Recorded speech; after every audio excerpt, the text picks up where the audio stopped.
Dr. Morten, thank you so much for joining us at the Arab Center Winter School. First, I'd like to ask, what's your impression of the Winter School so far? I enjoyed it very much. It's really fascinating. It's great being here in Qatar at the Arab Center.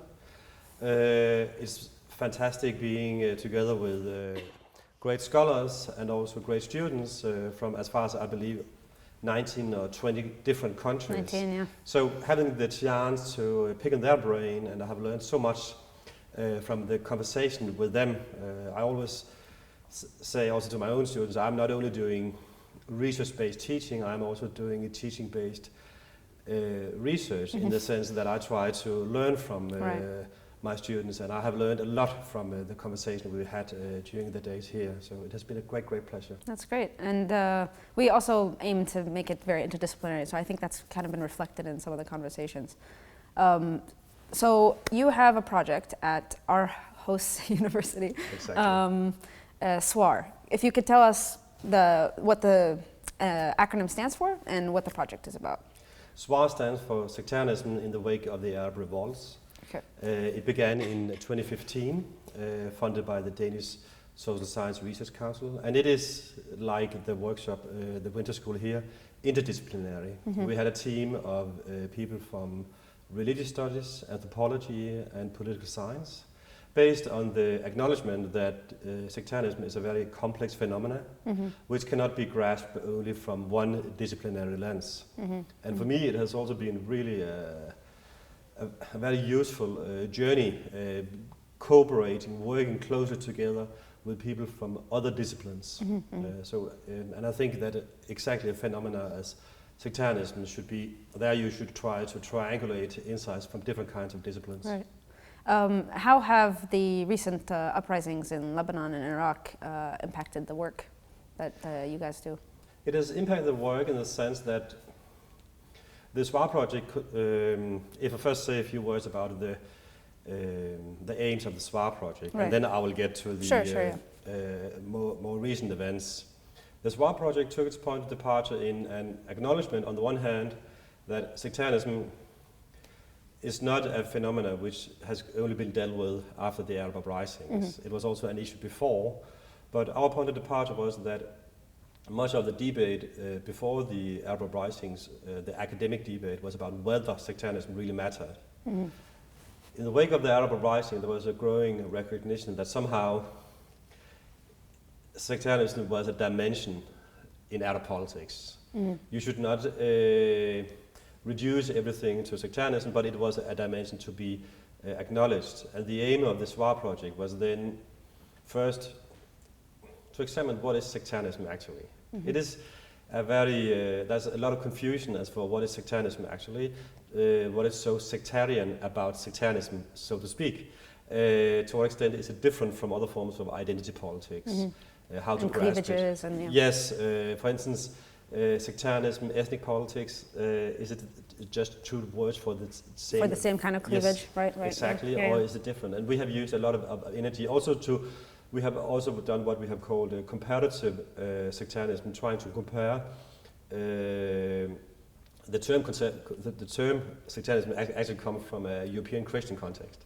So to what extent is it useful to import ideas, theories, a concept from that context to the Middle Eastern context and to an Islamic context? And it appears quite quickly that there are huge differences. Right. And then we have also tried to compare, because there's also a tendency often to say that Shia Sunni sectarianism is about the Middle East. But actually it's also an issue at other places. Right. It has a longer history to some extent, for instance, in Pakistan. So we have also tried to examine to what extent the form of sectarianism we've seen in the Middle East is similar or different from what we have seen elsewhere. So that was one of the ambitions of the SWAR project. The other ambition of the SWAR project was to map and reflect on how do we actually observe sectarianism. Because there's also, so like the data collection process? Yeah, and also the reflection of should we look at pure demographics? Should we look at rhetoric? Should we look at attitude? Should we look at behavior? Should you look at institutions? So where is sectarianism happening? And how do we observe it? How do we know? And each of these strategies contains a danger of seeing too much or too little. So what we tried to do in the project was to triangulate and use different kinds of methods in order to map sectarianism, also based on an acknowledgement that on one hand it might be that sectarianism had become a factor in Arab politics in the recent decade, but it was also certainly clear that the importance of sectarianism varied across the region, and therefore also we developed a typology of different kinds of sectarianism. So it was not the same sort type of sectarianism we saw in different It's parts. not like a blanket statement. Yes, exactly. That's what you're great. seeing in a Lebanese context and in some Gulf context It's very different. is very different. Right. You might use the same word, but the dynamics are very different. Yeah. I've noticed this a lot when it's like in Lebanon versus Saudi Arabia. Yeah. The sectarianism is not the same. It's completely. Yeah. And then the third goal of the project was to explain why. And there's been a tendency in part of the academic debate sometimes to argue, to claim that there are two positions: the primordialist position, which would go all the way back to the battle at Karbala and so on and so forth, and then an instrumental position which would say it is just about politics. Right.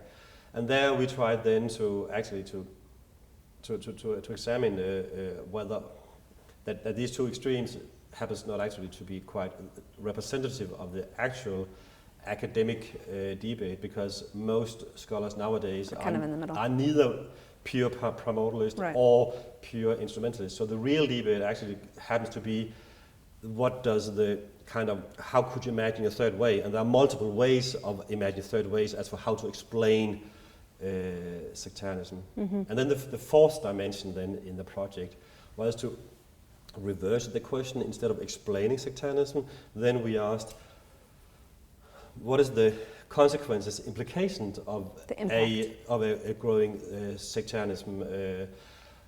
Where we, for instance, examined governance, forms of the dynamics related to democratization, to forms of authoritarianism, and so on and so forth. Authoritarianism, is it different in a sectarian context compared to a non-sectarian context?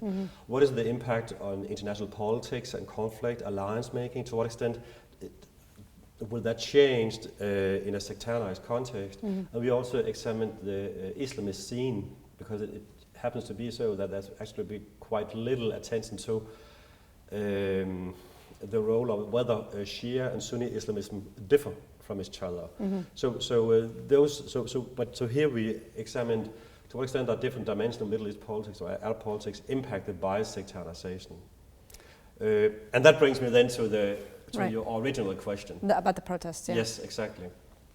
Because the last decade there has been a lot of debate about sectarianization, sectarian search, and so on and so forth.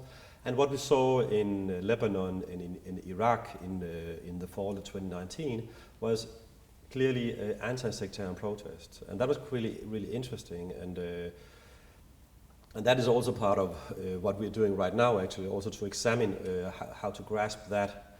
And there, it also turns out that just as sectarianism is a very complex phenomenon, it also turns out that this anti-sectarian move this pushback is very, very complex, partly because if you want to counter sectarianism, you also have to reflect upon what you actually mean by sectarianism.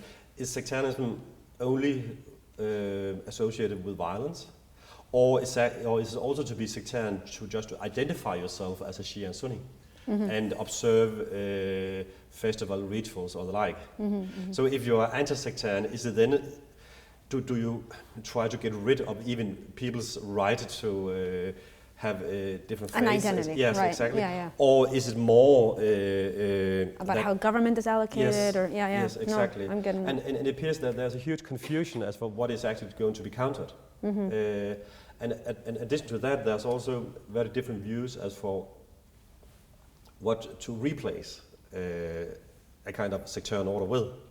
Some would argue that what should be done is that we should get rid of sectarianism per se, and in favor of some kind of homogenizing vision.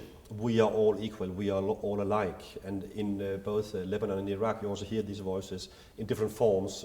Some would argue that actually Shia and Sunni, they are united on more issues than that divide them. So actually Or it's like a class thing, or yeah. Some would say it's a class thing or a nationalist thing, that we all belong to the same nation or the same humanity and so on and so forth. And on the one hand, there are a lot of positives to say about this kind of unity measures, but of course the potential pitfall here would be who have the right, the power to define what unites us. Yeah, at the end of the day, the majoritarian kind of... Yes, exactly, and will there be place for minorities? And then there's another kind of strategy which tries to replace the Shia-Sunni divide with other kinds of divides. For instance, it is the elite against the people. Similar to what Dr. Azmi was saying. Yeah. So it is other kind of divides that are emphasized. And again, and for instance, also it's quite interesting to observe. You also have, for instance, you also have a discourse here trying to make a divide between the radicals and the mainstream. And then you combine both various Sunni and Shia strands in the mainstream, and then single out some fringe groups as the radicals. Right. And then suddenly most Shias become part of the majority. But again, there's the danger as for who have the power, the right to define the new dividing lines. And then you have the third kind of strategy, which is saying that actually we acknowledge the existence of different sects, that the people identify that sex-centric identity, so to speak, matters. So what is important is not to get rid of them, but to promote coexistence, cooperation. And that you could say is not anti-sectarian but multi-sectarian. So the aim would more to be to accept diversity, but enhance or enable coexistence. So there are these. So these three strands all agree that all the problematic dimensions of sectarianism should be countered, but it appears they have very different visions as for how and what is a kind of post-sectarian, what should a post-sectarian society look like. Right. And these strands, I would say, can also be observed in the current debate, for instance, in Lebanon and in Iraq. But I also think, for instance, in the Gulf, you also see this trends trying to get beyond sectarianism in various countries. And there you also see this tensions between different kinds of strands. Yeah, I imagine it's a very fertile ground for what you guys are working on. And hopefully the winter school is going to give you kind of an opportunity to engage with some of the Arab literature on the subject. It has been extremely inspiring. It has been extremely useful to have this group of people from so different places and so from so different disciplines to have a dialogue on these issues. So I've enjoyed it very much, and I'm looking forward to the coming days as well. Thank you so much for being here and for explaining so thoroughly the project you're working on, and hopefully it'll be a productive couple of days. It has been a great pleasure. Thank you. Thank you.